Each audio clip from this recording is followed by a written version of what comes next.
भगवान मिलते क्यों नहीं? इसका उत्तर भी ये है, कौन कहता है उनसे मुलाकात नहीं होती? मुलाकात तो होती है पर कोई बात नहीं होती। तुम उनसे बात नहीं कर पाते, परिचय नहीं कर पाते। जैसे ऐसे समझो, तुम्हारे बगल में प्रधानमंत्री बैठा हो और तुम्हें पता ना हो किसी के बारे में, तो तुम क्या कहोगे? किसको? बगल में पैर मत रखो, चलो आगे जाओ, आगे मुंडी नीचे कर। लेकिन तब तक कोई कान में कह दे, अरे मंत्री जी हैं, रख लो रख लो रख लो रख लो रख लो, आजा आजा रख लो, आजा आजा। अब थोड़ी देर पहले परिचय नहीं था तो तुम उन्हें धक्के मार रहे थे, मुक्के मार रहे थे और उनको भला बुरा कह रहे थे। परिचय हो गया तो उनसे कह रहे नहीं कोई दिक्कत नहीं, कल के दिन काम आ सकते हैं, पैर के ऊपर पैर रख लो, नो प्रॉब्लम, ले लो हम खिसक गए, आ जाओ आ जाओ। ऐसे ही परमात्मा है, परमात्मा भीतर है। जब तक परिचय नहीं रहेगा तब तक तुम संसार में भगते रहोगे, उनको धक्के मारते रहोगे। कोई सच्चा सदगुरु मिलेगा, वो परिचय करा देगा तो उस परमात्मा से तुम्हारी दोस्ती हो जाएगी। लेकिन अब प्रश्न अगला, आहा वो सदगुरु कौन है? जय जय जय हनुमान गोसाई और कृपा करो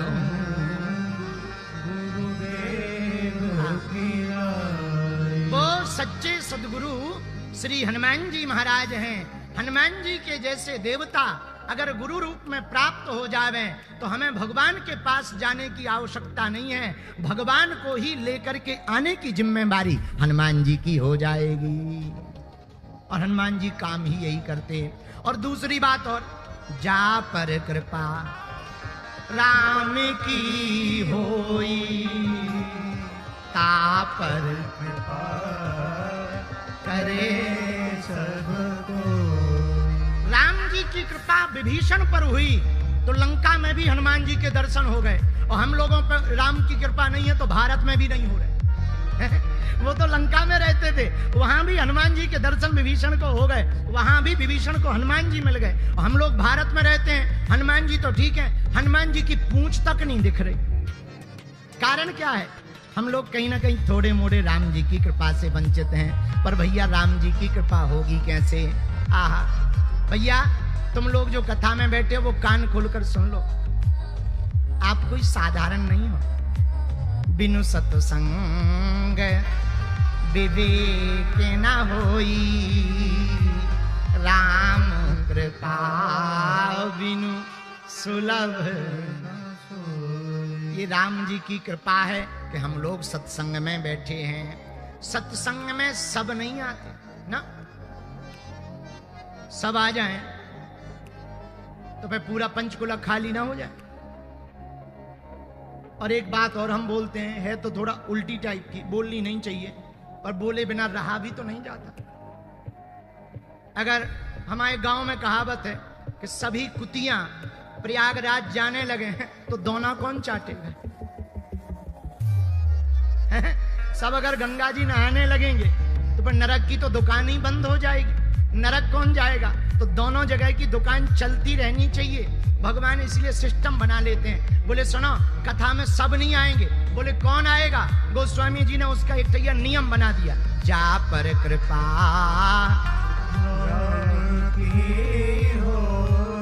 सब नहीं आएंगे, जिन पर राम जी की कृपा होगी वही कथा में आएंगे। ऐसे समझो, एक तर्क हम हमेशा देते हैं, जनता जिसको चुनती है वो संसद में जाकर बैठते हैं, भगवान जिनको चुनते हैं वो कथा में आकर बैठते हैं।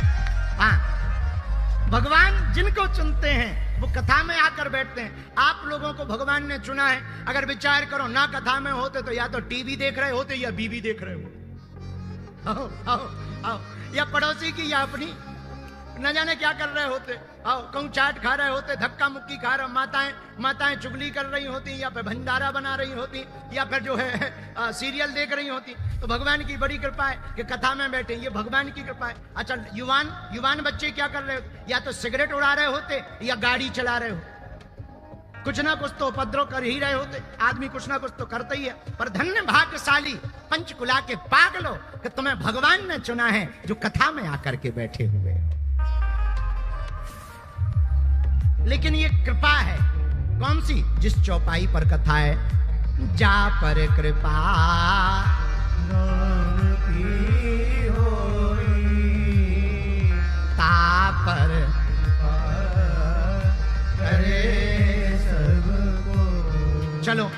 बात और सुनो। एक बार विवेकानंद जी विदेश गए, दूसरी तीसरी बार अमेरिका। तो एक पेंटिंग करने वाला पेंटर आया। एक पंडित जी हमें कथा सुना रहे थे, हमें बहुत अच्छी लगी तो वो हम आपको सुना देते हैं। तो एक पेंटिंग करने वाला पेंटर आया, विवेकानंद जी से बोला कि हम लाइव पेंटिंग बनाते हैं। लाइव, अगर आपकी आज्ञा हो तो आप जब प्रवचन करने बैठो तो हम आपकी लाइव पेंटिंग बनाएं। विवेकानंद जी बोले बना दो, क्या दिक्कत है। तो वो कोने में बैठ गया, विवेकानंद जी प्रवचन करते रहे, उसने लाइव पेंटिंग बनाना शुरू की। जैसे ही प्रवचन पूरे हुए तो पेंटिंग लेकर के पहुंच गए। विवेकानंद जी ने देखा तो आंखों में आंसू आ गए। तो पेंटर ने पूछा क्या बात है, अच्छी नहीं बनी या बढ़िया बनी, कैसी बनी? विवेकानंद जी बोले अच्छी तो बनी, पर ये बताओ ये जो पीछे तुमने खड़े कर रखे हैं, एक कपड़ा डाले हुए, सफेद सा कपड़ा डाले हुए, यहां मंच पे तो वो कहीं नहीं दिख रहे हैं, और ये छोटी सी दाढ़ी दिख रही है, ये तुमने कैसे कैच किया, ये तुमने कैसे बनाया?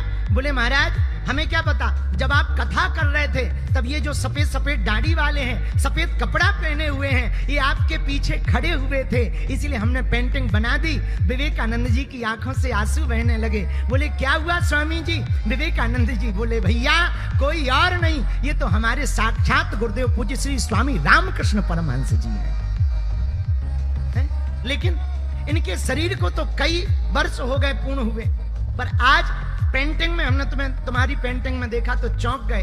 तो विवेकानंद जी से किसी ने पूछा कि आप रो क्यों रहे? बोले हम रो इसलिए रहे कि अब तक हम समझते थे कि हम कथा कह रहे, हम प्रवचन सुना रहे हैं, अब समझ में आया हमारा गुरु पीछे खड़े होकर के हमें आशीर्वाद दे रहा है, इसलिए हम कथा सुना रहे हैं।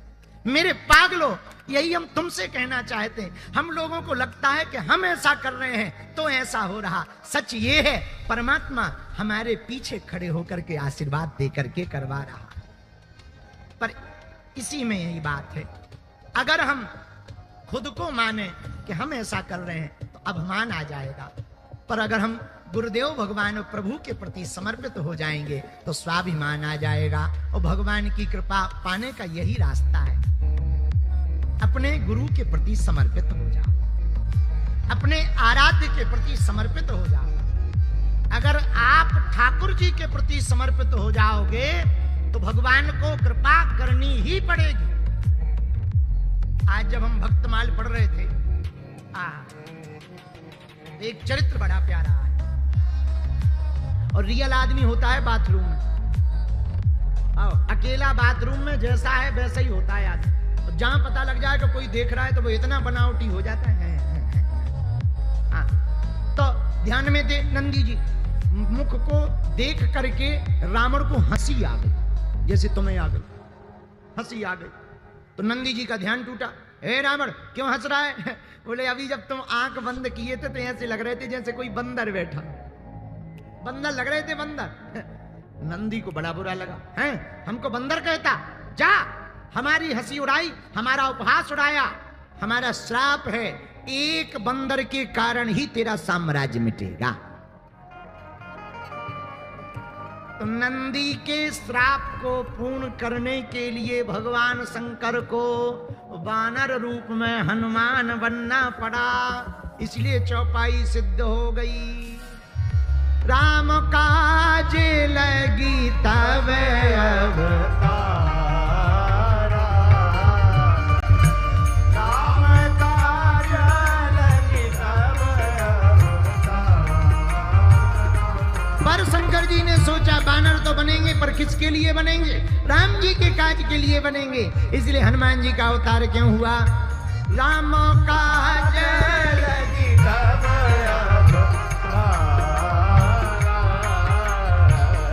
सुनते ही भयऊ परवेता,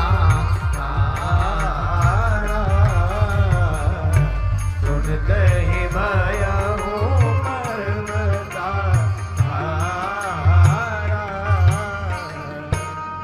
ये तो था चौथा कारण। अब जरा पांचवा कारण सुनो साथ में। हनुमान जी रूप में शंकर जी क्यों बने? आहा, भगवान शंकर का पुजारी है रावण, रावण किसका चेला है? बोलो बोलो, जोर से बोलो। शंकर जी का। एक बार रावण से किसी ने पूछा, तुमने शंकर जी को ही गुरु क्यों बनाया? बोले हमसे मिलते जुलते हैं। बोले क्या मिलते जुलते हैं? बोले हम दोनों की सिमिलरिटी है। क्या सिमिलरिटी है? बोले हमारे 10 मूड है, उनके 5।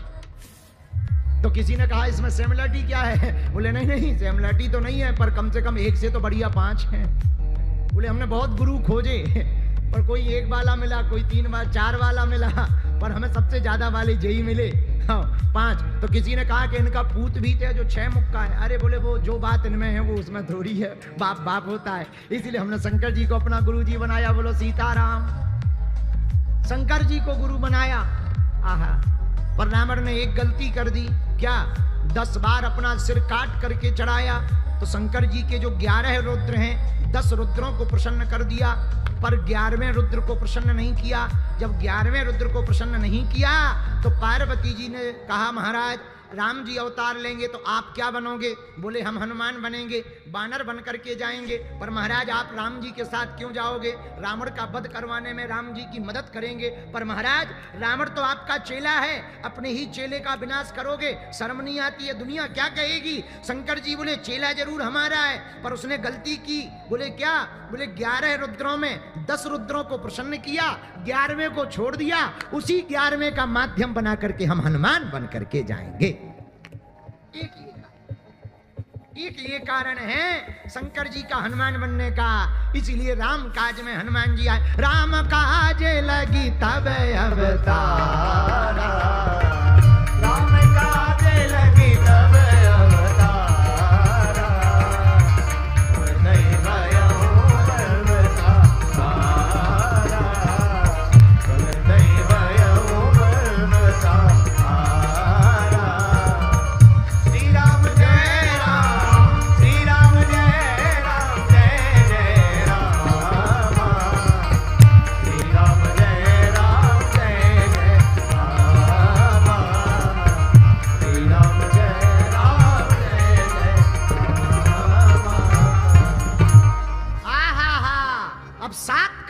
छठवां कारण सुन लीजिए। भगवान शंकर वानर क्यों बने? हनुमान बनकर क्यों आए राम जी की सेवा करने? एक बार पार्वती माता शंकर जी से नाराज हो गई। महाराज सबके बड़े बड़े मकान हैं, कम से कम एक कोठी अपनी भी बना लो। क्यों? सब लोगों के बड़े बड़े मकान है, एक अपना हो जाएगा, बढ़िया रहेगा। हम कहते वहां रहना नहीं, पर कभी कभी छुट्टियां मनाने तो चलेंगे। एक कोठी बंगला तो होना चाहिए कि नहीं होना चाहिए? सब लोग बड़े बड़े महलों में रहते हैं। शंकर जी भी अद्भुत हैं। अरे धन धन भोलेनाथ तुम्हारी, धन धन भोलेनाथ तुम्हारी कौड़ी नहीं खजाने में। और 3 लोग बस्ती में बसाए, आप बसे वीराने में। 3 लोग बस्ती में बसाए, पर आप बसे वीराने में। और धन धन भोलेनाथ तुम्हारी कौड़ी नहीं खजाना। भगवान शंकर ने कहा देवी जरूरत क्या है? नहीं महाराज एक बनाओ। शंकर जी ने आज्ञा दी विश्वकर्मा को, कुबेर के माध्यम से स्वर्णमयी लंका नगरी को बनवाया। पहले ये लंका नगरी शंकर जी के लिए ही बनी थी। देखो कैसी है। तुमने कहा था एक मकान बनाओ, हमने सोने का पूरा नगर ही बना दिया। अब तो खुश हो, नाराज ना हो। पार्वती जी बोली वाह महाराज बहुत अच्छा बना, लेकिन अब एक काम करो। क्या? देख रेख के लिए कुबेर को दे दो, पर वास्तु गृह प्रवेश तो करवा लो, पूजा वूजा करवा लो, गृह प्रवेश करवा लो, कम से कम एंट्री कर लेंगे, अच्छा लगेगा। कभी कभी छुट्टियां मनाने जाएंगे, जब आपको आराम करना होगा, चल पड़ना बहुत अच्छा है। जय हो प्रभु, आप बड़े प्यारे हो, हमारी बात को मान लिया। बताओ सोने की ही नगरी बना दी। ये लंका भगवान शंकर जी ने अपने लिए बनाई। आहा हा, ये कथा हनुमान अंक में चर्चा आई। आहा हा। जब वास्तु पूजन की बात आई तो विचार किया कौन ऐसा विद्वान ब्राह्मण है जो गृह प्रवेश करवाए, पूजा करवाए।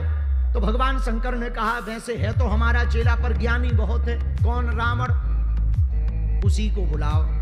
रावण को पूजा करवाने के लिए बुलाया गया। रावण बोला गुरुजी चेला को बुला रहे हो या आचार्य को? तो शंकर जी बोले अभी तो आचार्य को बुला रहे हैं। रावण बोला आचार्य तैयार है, दक्षिणा तैयार रखना। शंकर जी बोले आओ तो। अब रावण आया, कर्मकांडी ब्राह्मण बनकर, बढ़िया वेद हाथ में लेकर के त्रिपुंड लगा करके रावण आया, पूजन प्रारंभ किया आचार्य जी ने। जैसे ही पूजन हो गया, गृह प्रवेश हुआ, तो भगवान शंकर बोले दक्षिणा मांगो। रावण बोला देखो छोटी मोटी तो हम लेते नहीं है, पहुंचे हुए विद्वान है, दक्षिणा देना है तो जिस मकान का हमने गृह प्रवेश करवाया यही दे दो। अब बताओ, ये तो वही वाली बात हो गई कि पंडित जी शादी करने गए थे लेकिन लड़की पे ही दिल दे बैठे।